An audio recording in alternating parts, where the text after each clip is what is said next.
all things relating to, I hate the buzzword digital transformation, but all things digital transformation in the public sector. Please let us know where you're joining from in the chat. And I'm going to pull up the chat box really quick so I can see where you guys are joining from.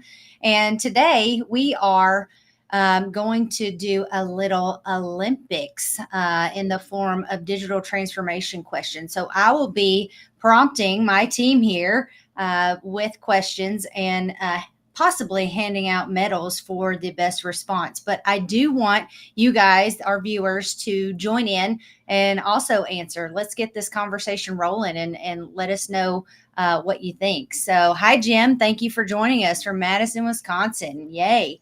But Jim Horsey, welcome to the show, buddy. yes, welcome. Welcome. Really quick, I am Megan Seaton. I'm the Business Development Director at Avero Advisors. And with me today, I have David Buchan and I have Mr. Abhijit Varekar, who is our founder and CEO. We do have a few guests that may join us later, but we're just going to let them hop right on and join right in. So, AV, David, do you have any words to say before we get started?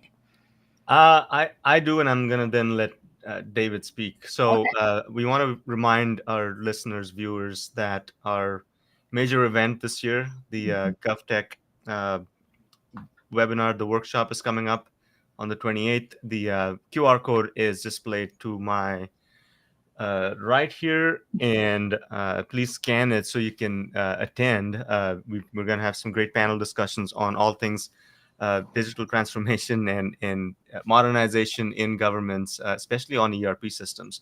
We're also talking about AI and its impact on government, also something everybody's talking about, but I don't think anyone's figured it out yet.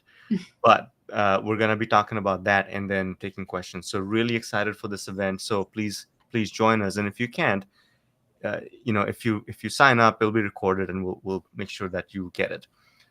So with that, David, Yeah. opening Yes. thoughts. Yeah. Oh, Introduce okay. yourself. Yeah, absolutely. My name is David Buchanan. I'm a senior consultant here at Avero Advisors. Excited to be here today. Try and beat AB out for some gold medals, of course. But it's a great topic. I encourage everybody to comment, question, ask us your questions. We're more than happy to talk to everybody. Just excited to get going. Yes. And David, tell us a little bit about what you do for Avero. Yeah, absolutely. So for Avera, I work closely with all the projects that I'm currently on. So some of them including public safety. I personally have a public safety background working at a local sheriff's office over here in Tennessee for 5 years before. So working on some systems to try and help make some of those employees' lives a little bit better, a little bit more efficient. Not as many headaches sitting in front of a computer saying, "Why can't the system do this?" That's our goal, is to make your dreams, come true for the future state of your program that you're going to be working with. So that's mostly what I do. So it's going to be a lot of talking with clients, figuring out what they want out of their future systems and helping them achieve that dream. Yeah. Thank you, David. I appreciate that. Okay. Hey, Kyler. Hey, Arjun. Thank you guys for joining us today. I appreciate it. We'd love to hear from you. Okay. Real quick, just to make sure our audience is engaged, let's start out with a fun question, a question that I think is a great conversation starter. So, in your all's opinion, and audience, please chime in. Michael Jordan or LeBron? Who's the greatest of all time? Who's the GOAT? And why? I mean, it's Michael Jordan by far. Haven't lost in a single NBA Finals. That's my opinion. The man's perfect in NBA Finals. LeBron can't say that. So it's Jordan for me all day. Mm-hmm. It's apples and oranges, and it depends. Can I get a medal for saying it depends right away? No medals in this round. I mean, I'm a Clevelander. I grew, LeBron. I watched his career from the beginning. So, and I wasn't here for the Jordan era, although I've followed him a little bit. So I'm gonna say LeBron. Sorry, Mm-hmm. David. Gold medal here. Yeah.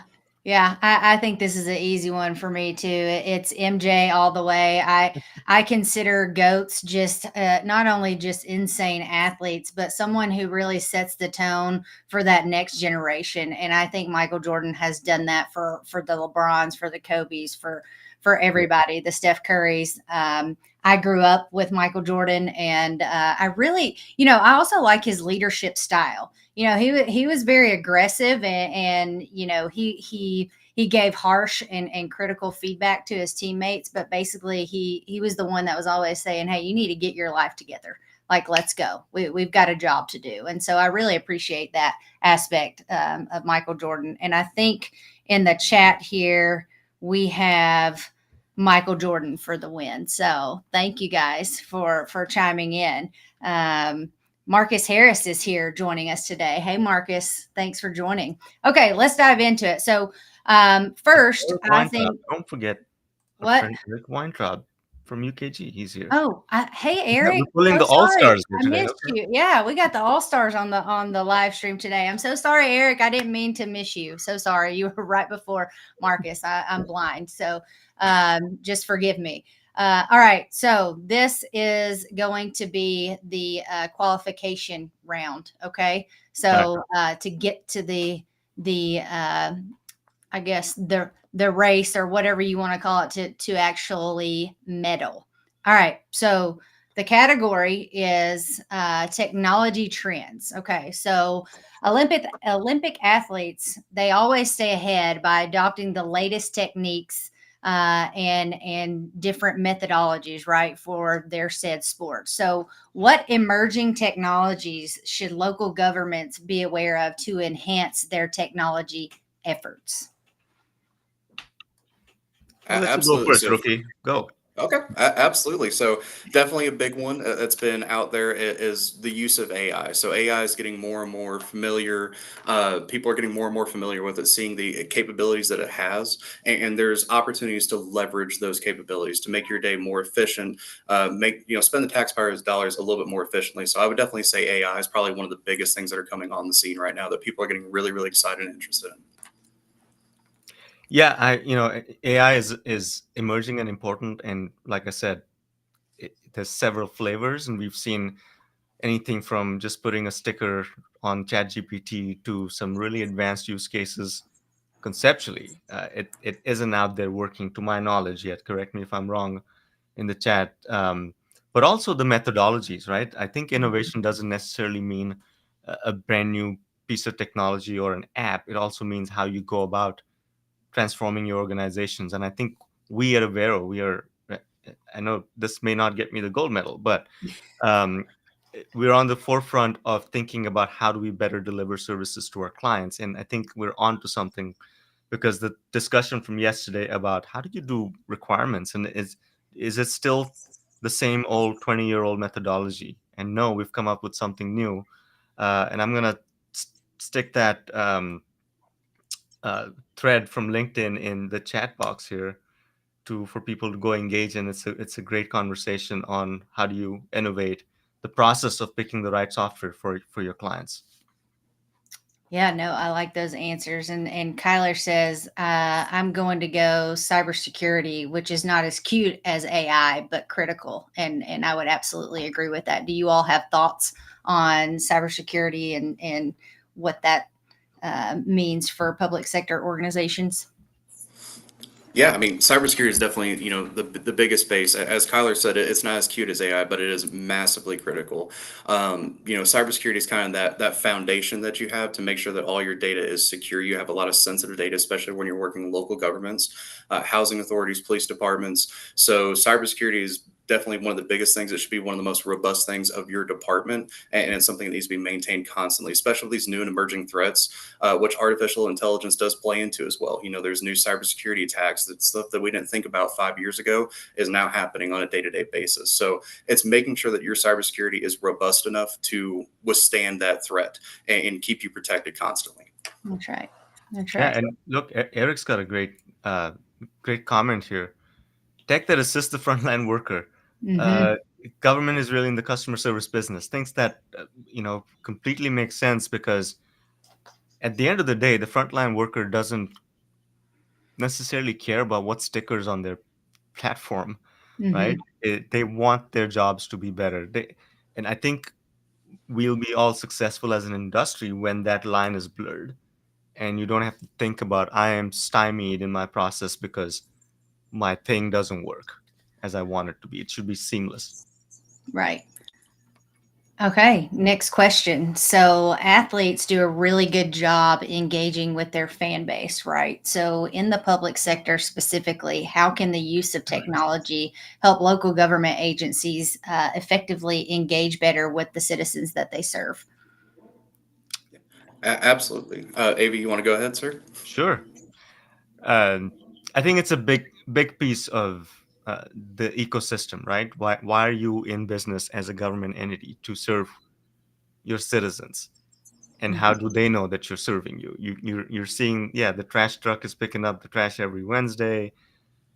I'm getting tax bills, but what else are you doing for me, right? So transparency is a very big part of being a good government organization, and it's been the theme of mayors and city managers' strategic plans for many years.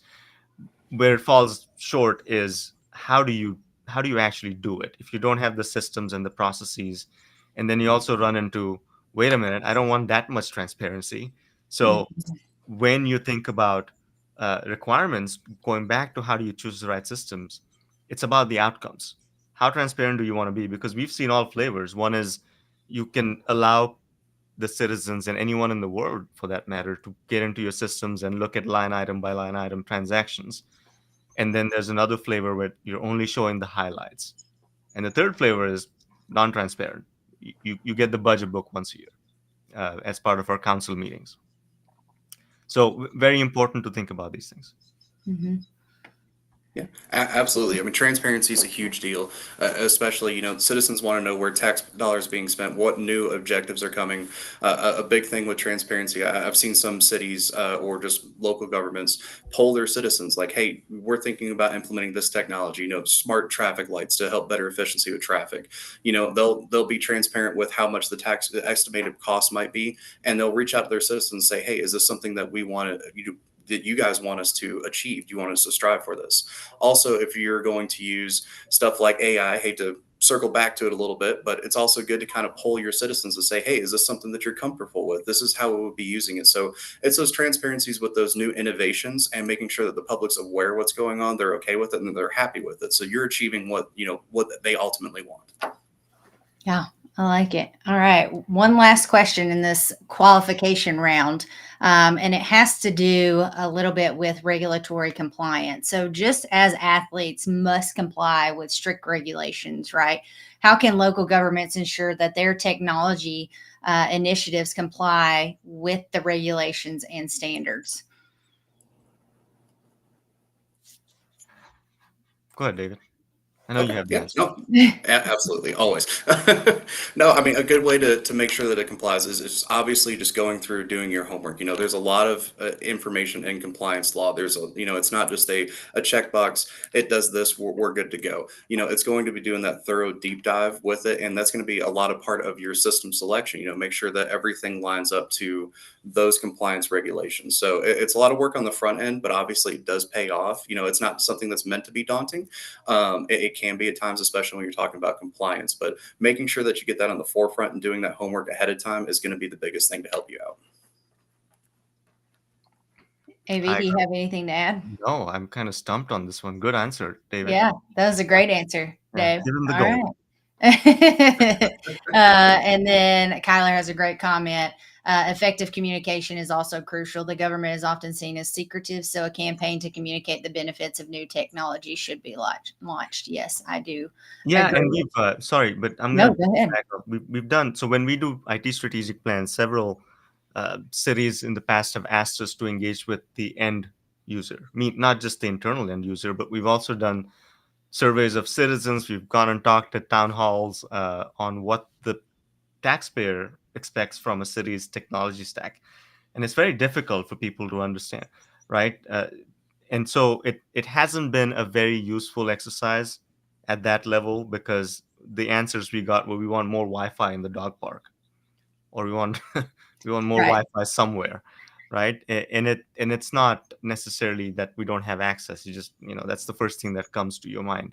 We need Wi-Fi in the parks.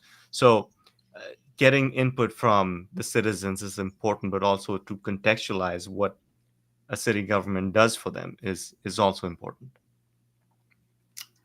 All right, this is the round one of medals, okay, and it's more along the lines of technology strategic planning. So the category is long term vision, okay.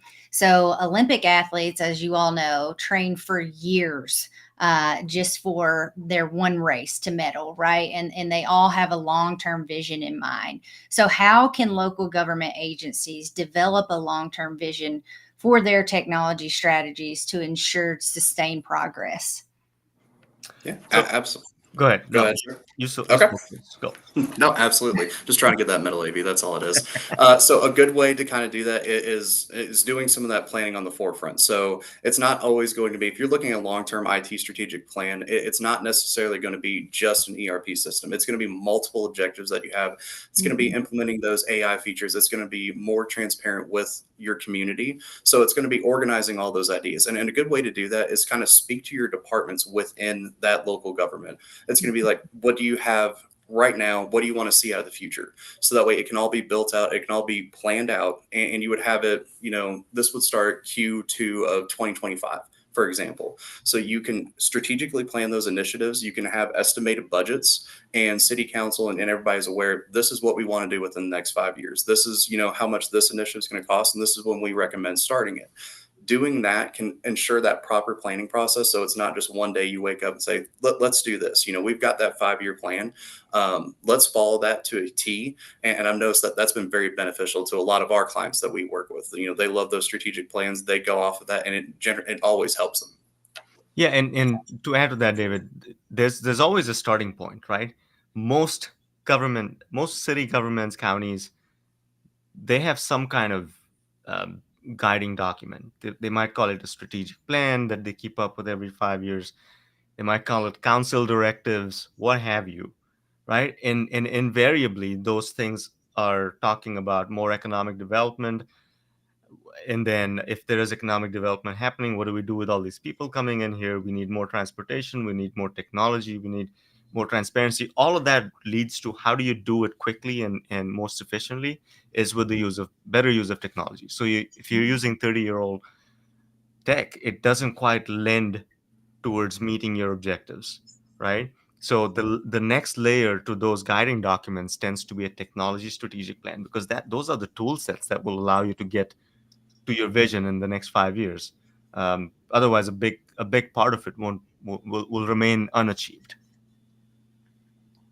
Can I answer as well? You're not in the middle part. Sure. Since this is gonna, I think you should engage with a consultant like Avero. Here's my plug for Avero Advisors. I think with long term visioning, sometimes to break down those silos, you need a third party advisor to really help you set those goals and help you articulate that vision. You may have a city manager who is thinking long term, but doesn't know how to articulate that vision across all departments. So let us help you bring that vision to light and get everyone on board. So I think I get the gold for that. Right. I'm just kidding. No. So I'm going to give gold to David because he went first. He had a great answer. He was ready for it. It's almost like he's trained for years for this.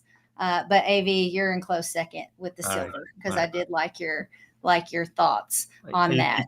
Who's keeping track? I'm gonna keep I track. don't know. I can on my whiteboard right here behind me if you'd That's like. fine. I'll Yeah. do it. Okay. So gold for Dave, silver for AV. Okay.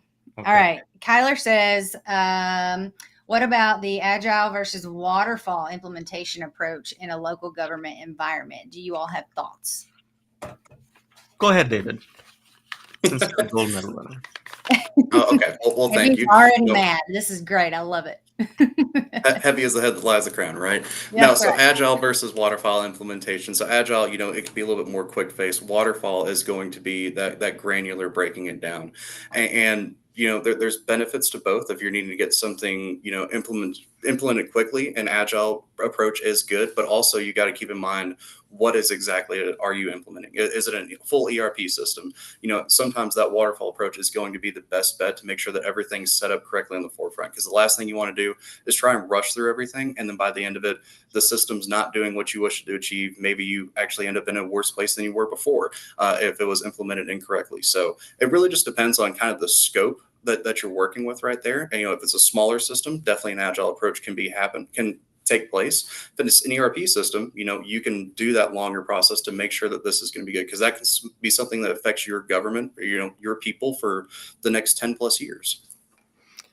Yeah, and my thoughts on this are slightly different. I think those are great buzzwords in the field of software development. They're very applicable when you're in hosted SaaS environments, best of breed.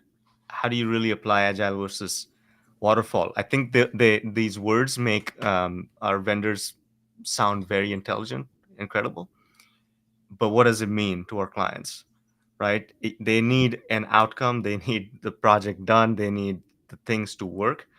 So when we typically see project plans from software vendors, they might call it agile, but when you look at it, it's kind of waterfall. So depends on who's asking and what the outcome's going to be. But in at the technical level, your answers are correct. But there's always the it depends and the nuance, and why are you talking about these things when you're saying that your product is plug and play? It doesn't matter, right? So as consultants, we need to be able to cut through that BS. Yes, absolutely. I agree 100%. All right, next medal question. Okay. And it has to do with resource allocation. So, athletes in the Olympics allocate their resources and time to optimize their performance. How can local governments allocate resources effectively to support their technology initiatives? I think I think planning. I know it's the easy answer, but foresight uh, is a great thing to have when it comes to capital planning, right? A lot of organizations do it. They will Mhm. not just budget for the next fiscal year, but they have a capital improvement plan. And a lot of these projects need to be considered capital improvements because you're only doing it once every 20, 30 years. Think of it again like you're building a schoolhouse, you're building a sheriff's office or a jail. You have to have long-term planning because you can't just find the money, right? If you're trying to do a Oracle implementation, replacing your old homegrown system, those things cost money, right? So depending on the size of the organization, 15, $20 million to do it right, and you can't just come up with it. So good CFOs, good finance directors know this, and they don't just rely on the fact that we're gonna wait for the RFPs to come in and then we'll decide the budget. And again, consultants come in at that stage because we help our clients, especially the CFOs, plan for what that might look like, right? There might be a delta Mhm. when the proposals do come in, but more often than not, it's not completely out of the ballpark. So planning and capital planning is important. Yeah, absolutely. And this might qualify for me for silver, unfortunately, but I'm going to go ahead and take that. I'm going to kind of reiterate a little bit what AV said. I completely agree with him. Planning on the forefront is really the biggest thing. So these, large implementations, these are going to affect, like I said, for multiple decades. You want to make sure you get this correct. So the planning on the forefront is going to be the most important thing. A lot of times, somebody's going to go implement an ERP system, they might not realize how heavy of a lift it might be. If they Mhm. don't have a consultant in there to say, this is where we're going to need a lot of your time is going to be spent in the system, making sure, validation, making sure that all the data fields are correct, all the mapping is correct in the system. So it's planning all that out and making sure that you can go through that process thoroughly. And then by the end of it, you have a finished, completed product, what you ultimately desire, that will be a good asset for you and your government for the next 20, 30 years. If that planning's not done correctly in the forefront, it might not go as smoothly as desired, and it might not have the desired outcome. Yeah, absolutely. And I know we're sticking more so to budget with resource allocation, but what about your people? What about the time that they're going to have to put into this project, right? And they still have day jobs, and so I think it's even more important to engage with someone like us, who can help, sort of bridge the gap, right? And make sure that the people aspect is taken care of. So, AV, gold medal. I like it. I liked your answer. Planning, yes, planning is so crucial. Let's see. Let me go to the comments. Let's see. Kyler says, I think they need to ask for help. You don't know what you don't know, like AV said, every 20 to 30 years. Call the experts as an insurance policy. I think that's the overall theme of today. And then what else do we have? Agreed 100%. An external advisor who looks into the project from the side can save your project. All right. What's our score, AV? We're 1-1.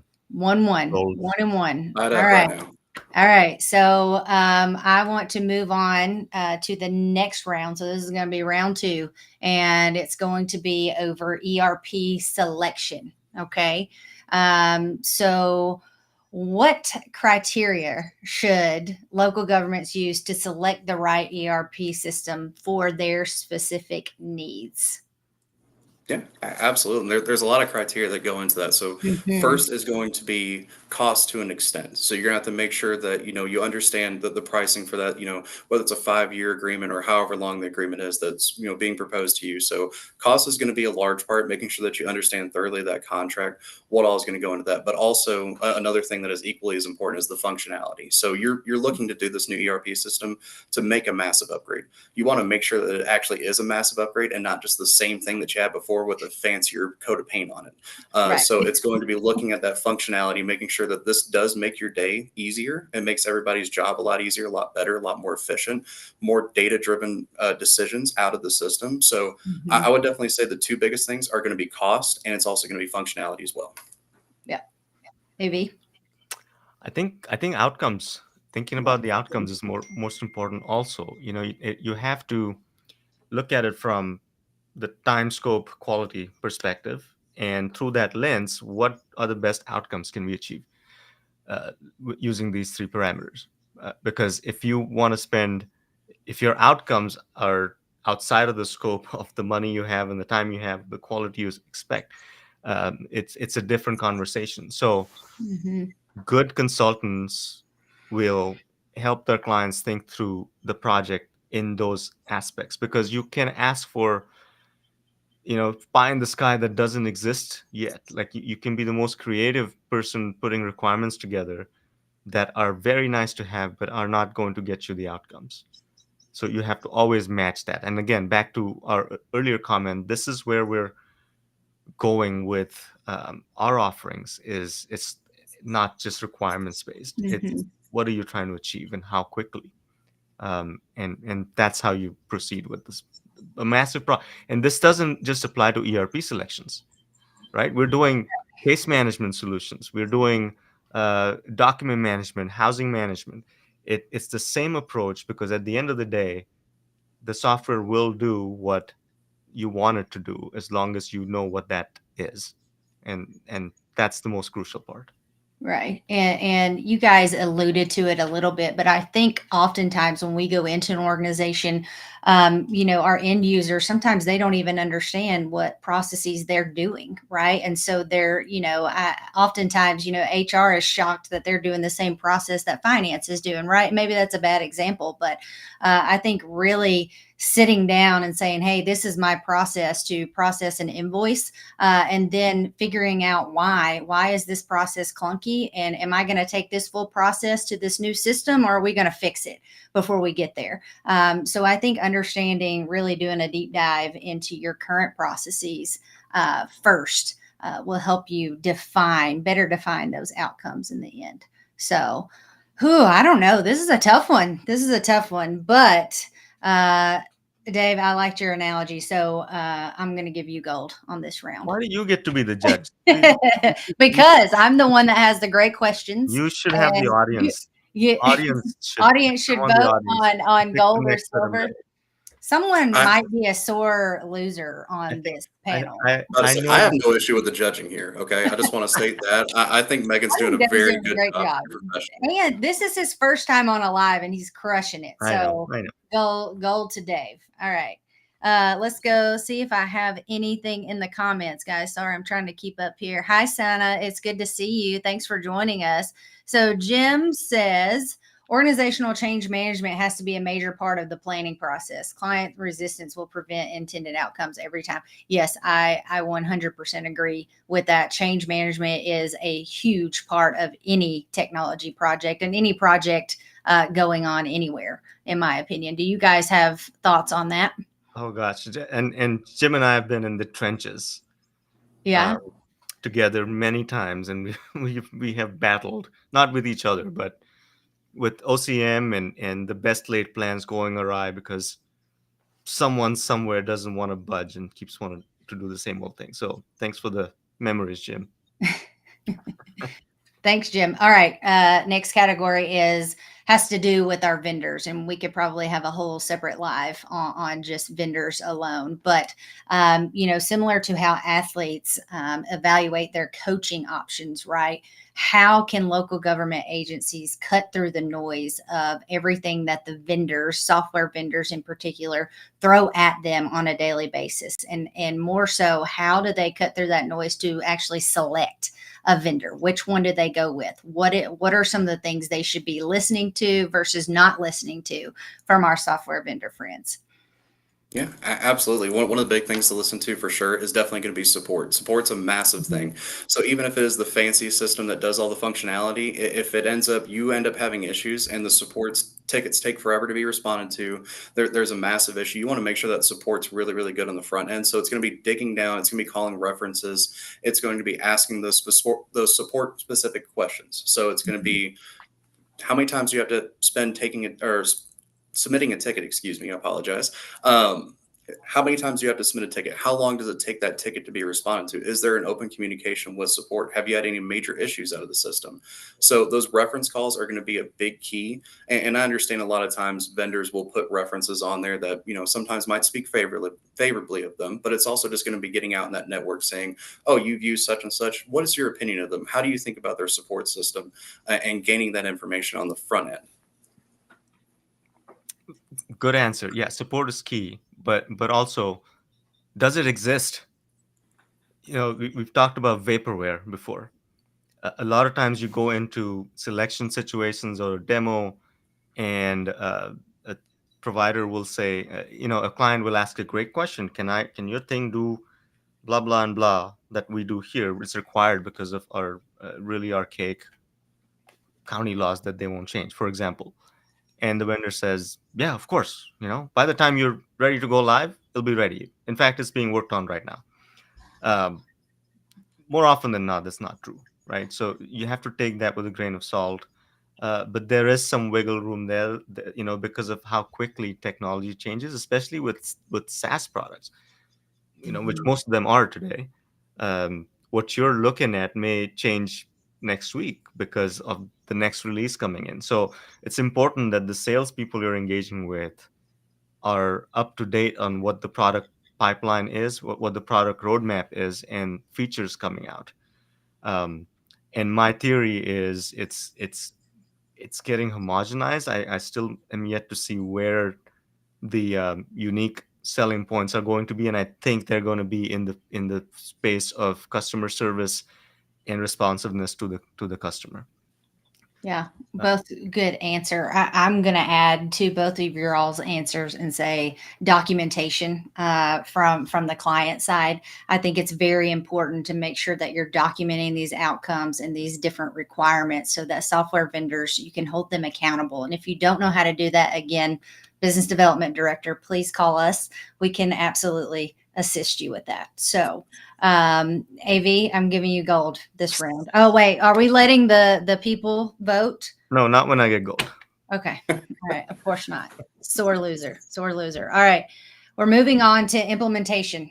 All right. So let's go project management.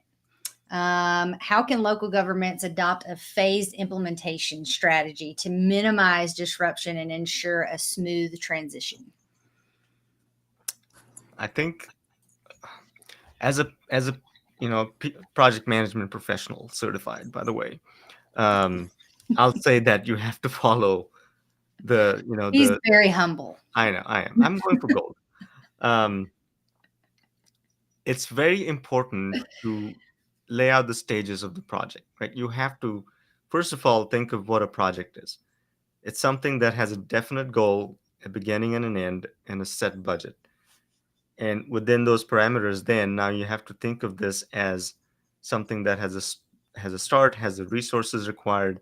Can you pull them all together and uh, communicate with all of the end users, the stakeholders, which tend to be end users, management, council, public?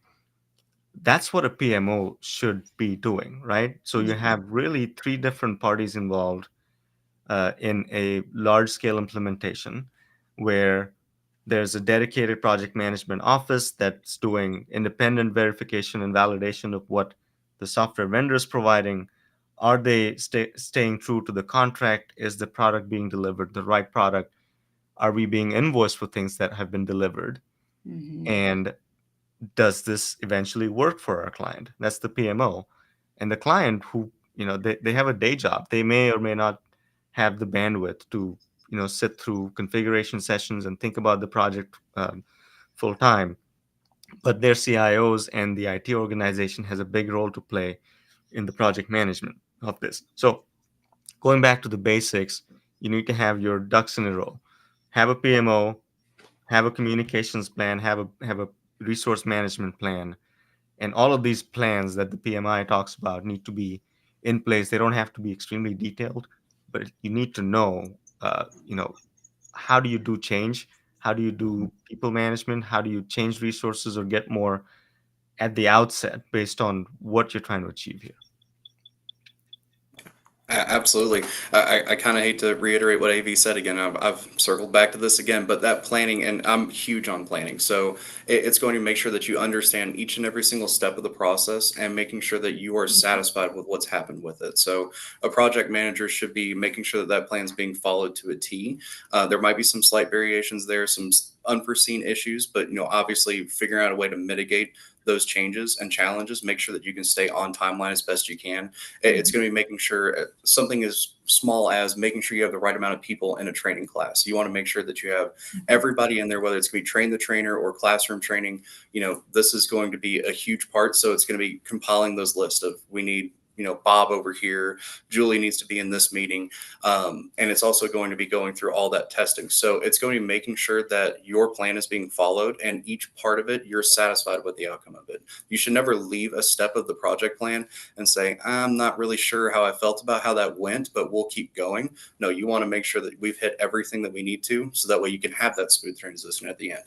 Well, and correct me if I'm wrong, I'm not in the delivery side of things, but part of the project plan is uncovering and identifying who's responsible for what, right? Identifying those roles, right? What is the responsibility of a third party consultant? What's the responsibility of the client? And what is the vendor responsible for? And communicating who's responsible for what.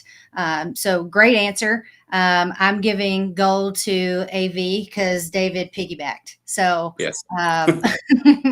Nice. no, that's great. We I did will- have a question. Oh, well, sorry. No, I'm going to add that, Yeah. to your point on the responsibilities, Uh-huh. there's an industry term for it. It's the RACI matrix. Mhm.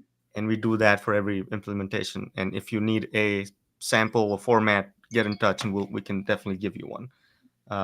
Very important tool. Yes, absolutely. We did have a question. I know we brought up SaaS earlier. Kyler asks, speaking of GovCloud versus private versus public cloud. Thoughts? It depends. Sorry, but it does. Depends on your needs, your requirements, your outcomes needed, your budgets, how much risk you're willing to take, what kind of agility you need. There's several different ways of looking at that particular question. And we have some content on that on our YouTube channel. So I encourage you to go look at it. Yes. AV, I'm getting you a coffee cup that says it depends. And we can just, Good. And you t-shirts. could sip, yeah, and t-shirts, and we should wear them on every live stream. But all right, we're going to talk about data migration. So, how should local governments approach data migration to ensure integrity and accessibility during implementation of a new ERP system? A good approach to data migration is definitely, and I'm not going back to planning here, setting those expectations up front, but it is going to be looking to see how much data truly needs to be pulled over. So whether that be for compliance purposes, and it's going to be a conversation that's going to be had internally. So you're going to make sure, are we pulling over 50 years of data? Are we pulling over 20 years of data? Making sure that you have that expectation up front, and it's communicated to the vendor as well. This is how much data we're looking to pull over. So that way, when you come to that step, you don't have a surprise saying, I thought we were only doing 10 years, you need 50 years. And then next thing you know, you're having to sign a change order for extra money. So it's going to be a little bit of that planning process, but making sure that you're getting over the critical data that needs to be brought over for sure. Paul Byrne was on our live cast last month, and he said, what did he say? Leave your baggage behind, Yes. right? And a lot of times it tends to be emotional baggage. We don't know if we're going to need this, but what if we do? And more often than not, like David said, you don't need it. You don't need 20 years of transactional data. What we have done helping clients in implementations is 1 year of transactional data and maybe 3 years of balances. And the rest doesn't go away, right? Your old, the previous vendor, you own the data. So you should be able to transfer it to your systems in archival format. There's several different cloud-based solutions that help you to keep your data somewhere in case you need it, and you can always access it. But in my experience, it's very rare that you have to go back to the February of 1984 to look up transactions. It's not a thing. So it's an emotional discussion, uh, and it's emotional baggage many times. So leave your baggage behind. Just take some things that will help you move into the new house. Yes, I love that. I love that. And I would just add, make sure you know where it is, where does it live, and is it clean? Is it ready to be moved over? Okay. And please look on our YouTube channel. We have a lot of videos out there about data cleanliness and how to ensure a smooth transition. Clay says, approach data migration early. You never know what big issues you will find until you dig into all of it. Better to find those sooner than later so you can formulate a plan. I agree with that, Clay. Thank you for chiming in. I'm giving Dave the gold on this one because AV, you stole someone's analogy instead of coming up with your. All right, let's talk about post go live support. So, athletes obviously when they finish their event, they celebrate their victories, right? So, how can local government organizations, number one, make sure that they're on track for that victory, but also celebrate their milestones within any technology project? A good way to make sure that you're staying on track is definitely following. I keep going back to planning. Like I said, planning is a huge thing with this. It can't be understated. It's a huge thing for me. It's making sure you're going through that plan, like I said earlier, making sure you're satisfied with each and every single outcome. So that way, when you do come to that final moment, you can actually feel relieved and celebrated that, we put all this time, all this effort, all this work. We made sure all the boxes were checked and we have a successful go live. So I think a good way to celebrate, I speaking from a lot of clients experience, and I went through it with them. These implementations sometimes can take a while, and they could take a lot of heavy lift, and there'd be a lot of long nights where you're working on mapping, making sure that data is clean, it's validated, we're all good to go. So by the time you can finally just take that breath and say, whew, we're finally done with that. We've got what we wanted out of this. So I think that's gonna be the biggest celebration, is that everybody can kind of go back to their full-time job and not have two full-time jobs with the implementation. So that's a big celebration, just taking that weight off people's shoulders, and it's a great, it's a sense of accomplishment. You just accomplished a massive thing, something that's going to touch many people for the next couple decades. So that's going to be the biggest celebration. I think a lot of clients would feel that way too. I was just speaking to a couple of bars. They say we're almost there, we're almost done, and they're going to feel very relieved at the end of it. And how can clients define success? So it's important to define it early on. Again, don't the software vendor's interest lies in taking you live quickly, and if you're not paying attention, that you can be taken advantage of it, not necessarily out of malice, but things like, what's a go live date? Don't be dictated to on a go live date, right? Because it needs to be your definition of what go live means to you. It's not a date, it's a set of milestones you've met, and then when that happens, you go live. So paying close attention to that is one of the biggest things. And going back to celebrations, we've done barbecues on go live days. We've done happy hours on go live days. One of our clients right now, the CFO, all he wants is I think he said chocolate milkshake from a specific place in that town on the day of go live. And so it's a wide array of celebratory sort of milestones when that big day happens. I like it. I think this one is a tie, and I think I want to engage the audience for the very last question of the go live, and I'll take multiple if you guys will blow up the inbox here, but or the comment box. But please send us your questions for the last little bit here, so that we can award an actual winner. What do you got? Okay. Eric has a good question. Okay. I mean, and this is specific to ERP system. Age-old question: is ERP a business system for the CFO or a people system? Hard to have it all. What do you think, David?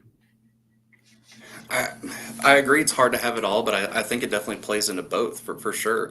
A business system, on the same point, you can get, with a good system, you can get great data to pull to, if you want to create spreadsheets, charts, just those data visualization pieces. But also from a people system, a good ERP solution should house some of those functionalities. Yes, I agree it's hard to have it all, but I think it should play in both realms, in all honesty. If you have a good, robust ERP system that meets your goals and your needs, that's one of the big keys of an ERP system. You want to be able to have everything housed in one system as much as you can. Obviously you don't want to restrict yourself, not saying to do that to, we're going to lose some functionality. There might be some places where it's not going to be housed inside an ERP system, but it should house both and work interconnected. Well, I'm going to take a different route from that, right? It's horses for courses, as it's turning out to be. I'm not saying I advocate for one method over the other. But if there is an option for you to get something that is really good for a specific function over a full suite that has scratched the surface of every function, you need to think deeply about what that is. The other thing is size of the organization, the different functions and solutions you offer to your customers is important to keep in mind when you make that distinction and that decision, because it's not a blanket statement, right? This is why consultants love it depends. Tell me more about how you want to apply these theories to your organization, and it's not always a straightforward cookie cutter answer, but there are pros and cons. Again, we did some content on this not too long ago on best of breed versus all in, and the pros and cons and where the market is headed. And there's various different models, right? You have all in products and major software houses that offer it all, like Oracle's cloud. It's got it all. You've got Workday that is coming up with different modules. They got financials, HR, and they have a slew of partners they bring to the table. UKG offers a great HCM only solution. So there are very niche players, and there are players that can do it all. Tyler Tech has all the modules you can imagine. So what flavor works for you? It really depends on what your situation is. And again, you can only get there through a robust process of uh, ERP strategy and selecting the right product/products. I agree with that, AB. There is no one size fits all for every organization. You've got to customize it, and that's based on what your organization does on a daily basis from a process standpoint and beyond, and what you're wanting to gain from the overall experience. So, great answer. The gold medal question, we got it from Kyler. It's a good one. Are cloud systems actually cheaper? A Ooh. lot to look into that with cloud systems. Are they actually cheaper? So there's a whole lot to break down in there. So an on-premise solution, you're going to have to maintain a server room. You're going to have to maintain however many servers. There's a lot of stuff that goes in that server room. It's making sure that the temperature in that room staying correct. You have proper security at the door. It's also making sure those servers don't become outdated. They'll have to be replaced at some point. If there's bug fixes, that's a heavy stress on the IT department. So it's hard to sit there and say from a just dollars aspect. It's going to look at it from a peace of mind aspect. So you're going to have to keep that IT staff. They're going to be living in those servers a lot more if you have an on-premise solution, whereas opposed to if you have a cloud solution, these vendors, they'll do the bug fixes. You don't have to worry about maintaining a server room. You don't have to worry about my servers are getting outdated. We're going to have to put that in front of city council for budget and make sure that we can acquire those new servers. So I think it's definitely a peace of mind thing for sure. Well said, David. And also, how do you look at funding, right? CapEx versus OpEx. The big promise 5-6 years ago was you can now, if you're upgrading, if for creative financing, you can shift it from capital expenses because you don't have to spend the $20 million up front to sort of operating expenses. You can put your SaaS payments under OpEx. So it depends on how the CFO looks at it. In the long run, if you just multiply the monthly payments by a lifetime value of the software, the math will work out to be more expensive just by the numbers. But to David's point, what is it buying you? And if you say yes to this, what can you say no to in your infrastructure and in your organization? So it's a very nuanced discussion. And again, it is not just based on comparing two sets of numbers. You have to have a subjective end to uh, that decision. Right. No, great answer. Great answer. Oh man, who am I going to give the medal to? I'm going Dave. I'm going Oh Dave man. just because I mean, I'm so proud of you, Dave. You've done a great job on the live, and you gave our viewers a lot of great insight into project delivery and how we go about thinking about things from a third party independent advisor perspective. And I really appreciate you joining us today. So, way to go, Thank you. our gold medal winner. And as we wrap up today, what is that? We can't That's the see. score. Oh, okay. All right. You should frame that. Put it in the new office. 4-3. Yeah. That's Okay. right. Okay. Well, as we wrap up today, do you all have any final thoughts to leave our viewers with? Yeah, absolutely. One, Go one ahead. kind of final thought. A lot of the discussions that we've had is a lot about planning, but just keep in mind there is a lot that goes into this, a lot that goes into planning. A lot of times it can be a heavy lift, especially if you're trying to take this on by yourself. Please feel free to contact us. We're more than happy to discuss, what we can do to offer to help you, but B, just how heavy of a lift this is. There's a lot of times where some governments they'll know a little bit about that process, but a lot of times this is the first time that people are doing it. So we encourage everybody, please give us a call. We're more than happy to talk to see if there's something we can do to help you guys. Yeah. AV. No, I will leave that on that high that David left us on. So thank you all. Yes, thank you, Dave. And just to piggyback off of what Dave shared, we are active on all social media platforms. Please make sure you go out and give us a like and a follow. I like to say we give out tons of free advice every week. We have a great YouTube channel with more deep dives on some of the things that we discussed today. And then again, I want to reiterate our Government ERP Insights workshop. Please scan the QR code and join us. And as AV mentioned, it will be recorded. So you'll be able to access that at all times. But we have some exciting topics prepared for you guys, and we can't wait for this workshop. But in the meantime, catch us every Wednesday. We go live at 10 a.m. We'd love to see you there. And let's keep the comments coming in the comment box. We'd love to hear from you. So